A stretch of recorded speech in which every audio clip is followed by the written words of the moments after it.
करना है उन स्तंभों की अधिकतम संख्या क्या है जिसमें वे मार्च कर सके। तो 616 और 32 सदस्यों इन दोनों का SCF निकाल लेना, ये इसका आंसर है। ठीक है, अधिकतम संख्या निकल आएगी। क्वेश्चन नंबर 4 देखो, यूक्लिड विभाजन प्रमेयिका का प्रयोग करके दर्शाइए कि किसी धनात्मक पूर्णांक का वर्ग किसी पूर्णांक m के लिए 3m या 3m+1 के रूप का होता है। तो ये क्वेश्चन हम करने जा रहे हैं। तो अब हम मान लेते हैं, देखो कैसे। क्वेश्चन नंबर 4 ये मैंने लिखा हुआ है। हम मान लेते हैं ए कोई धनात्मक पूर्णांक है। तो सबसे पहले हम क्या मानेंगे, माना ए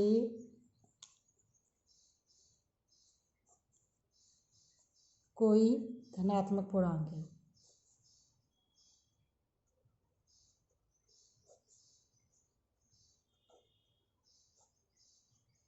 अब हम इसमें यूक्लिड विभाजन प्रमेयिका का यूज़ करेंगे। तो लिखो पहले यूक्लिड विभाजन प्रमेयिका द्वारा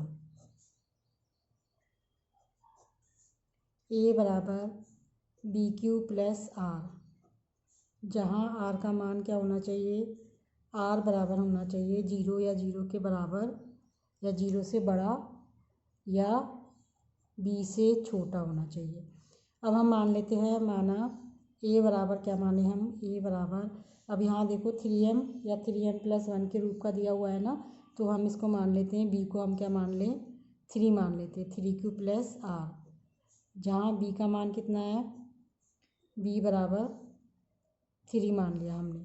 तो R का मान देखो 0 या 0 के बराबर लेकिन 3 से कम होगा, इसलिए हमारा R क्या हो जाएगा, R हमारा हो जाएगा 0 के बराबर या 0 से बड़ा लेकिन 3 से छोटा, इसलिए हमारा R का मान क्या हो जाएगा, देखो 0, 1 और 2, 3 नहीं ले सकते क्योंकि 3 से हमें छोटा लेना है। तो हम देखते जाते हैं, जब हम R बराबर क्या रख दें, R बराबर 0 रखने पर A कितना हो जाएगा 3q, R बराबर 0 प्लस 0 कितना हो गया 3q, तो A बराबर हो गया हमारा 3q। अब दोनों तरफ हम क्या करेंगे, वर्ग करने पर, क्योंकि सवाल में हमें क्या दिया हुआ है, धनात्मक पूर्णांक का, सवाल में दिया हुआ है धनात्मक पूर्णांक का वर्ग, तो हम दोनों तरफ क्या करेंगे, दोनों तरफ वर्ग करने पर, समीकरण में दोनों ओर वर्ग करने पर, यहाँ तो A² हो जाएगा और यहाँ पे 3q का होल स्क्वायर, ये कितना हो गया 9q²। इसको हम और कैसे लिख सकते हैं, 3 × 3q का स्क्वायर, ऐसे लिख सकते हैं। अब हम मान लेते हैं A² बराबर 3 और 3q² को क्या मान ले, m मान लेते हैं, 3q² को हम मान लेते हैं m बराबर 3q², तो ये 3m के रूप में आ गया, जहाँ m क्या है ये हमने मान लिया, m बराबर 3q²। तो एक रूप तो हमारा ये निकल आया, किसी भी धनात्मक पूर्णांक का वर्ग किसके बराबर होता है, 3m के बराबर। अब हम r बराबर कितना रखेंगे, r बराबर 1 रखने पर,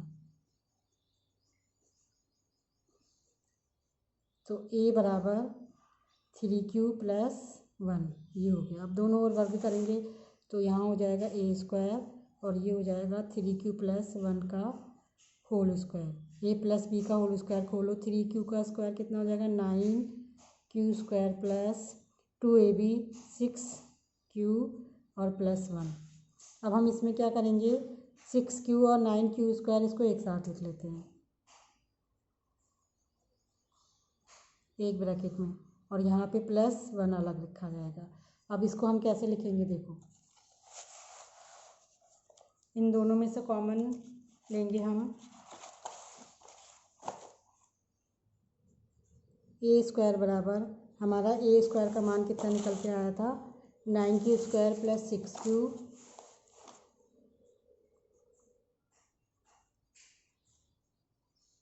और 1 को हम अलग लिखे रहेंगे।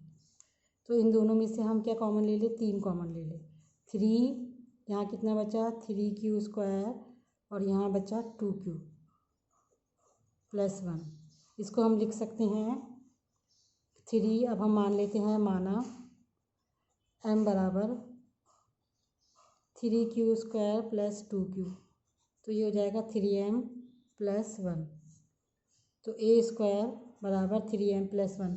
तो अब हमारा निकल के आया कि कोई भी धनात्मक पूर्णांक का वर्ग 3m+1 के रूप का और 3m के रूप का होता है। बस यही आंसर लिखना था हमें। तो हम इसमें क्या लिखेंगे, अतः किसी धनात्मक पूर्णांक का वर्ग